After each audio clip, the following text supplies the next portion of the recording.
Hi అందరికీ నమస్తే. ఈరోజు మనము ఉల్లిగడ్డ పంట గురించి తెలుసుకోబోతున్నాము. ఉల్లిగడ్డలో 2 రకాలు ఉంటాయన్నమాట.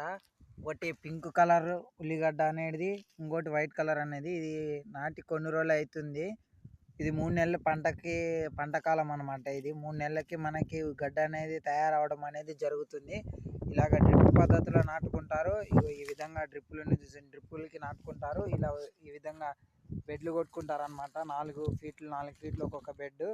ఇలాగ డ్రిప్ పద్ధతిలో సాగు చేసుకుంటారు. ఇంకోటి మడులు కట్టుకొని చేసుకుంటారు. ఇంకోటి స్ప్రింక్లర్లకి కూడా సాగు చేసుకుంటారు.